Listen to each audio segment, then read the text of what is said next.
et les mondes supérieurs. Notre monde, Asiya, après Yetzira, après Bria, après Atzilut. Je ne dis pas des grandes choses de Kabbalah, c'est marqué dans le Sidour. D'accord? Dans le Sidour, c'est marqué première partie de la prière. Tu es dans Asiya, après tu passes Yetzira, après tu passes Bria, après tu passes Atzilut. Et après tu redescends avec les Kadeshim à la fin de la prière.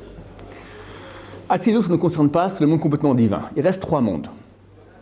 Le plus haut, Bria, il y a une majorité de bien. On peut dire que c'est un monde qui est presque entièrement que de bien. Le mal, presque complètement absent. Le monde du dessous, c'est moitié-moitié. Et le monde le nôtre, on voit très bien, beaucoup de mal, très peu de bien. Beaucoup de mal, très peu de bien. Les fruits que nous mangeons font partie d'une de ces 3 catégories.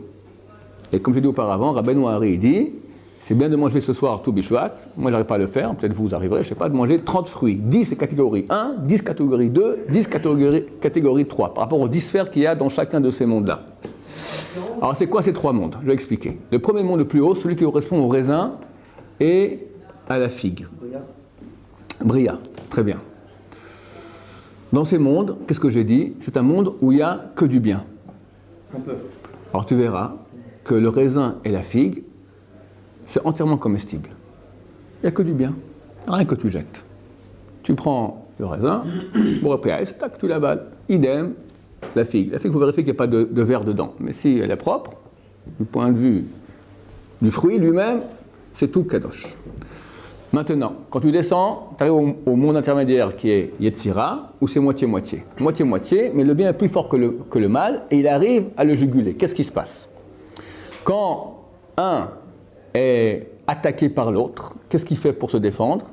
L'union fait la force. L'union fait la force. Le mal, il se contracte et devient une graine.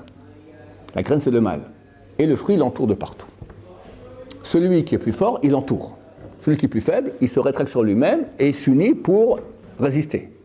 Ça correspond aux fruits tels que l'olive et la datte, qui font partie du monde intermédiaire où tu as du mal, du non comestible, qui est entouré par le bien.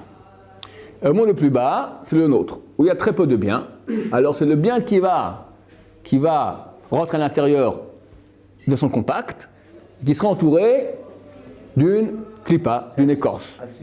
D'ailleurs, non, le monde le plus bas, c'est le nôtre, Asiya, qui sera entouré d'une clipa. Clipa, c'est le terme utilisé dans la mystique juive pour dire le mal. D'accord? Le mal, c'est l'écorce qui entoure. C'est quel fruit? C'est la grenade. La grenade, contrairement aux 4 premiers fruits, c'est le seul fruit qui est entouré d'une écorce. On est entouré d'une écorce et le bien est à l'intérieur.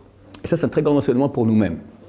Savoir que dans le monde dans lequel nous vivons, le mal est toujours extérieur et le bien toujours intérieur. Il est impossible qu'on ait un bien extérieur. Ça, c'est possible dans les mondes supérieurs, ou quand viendra l'époque messianique, où il y aura un dévoilement du bien.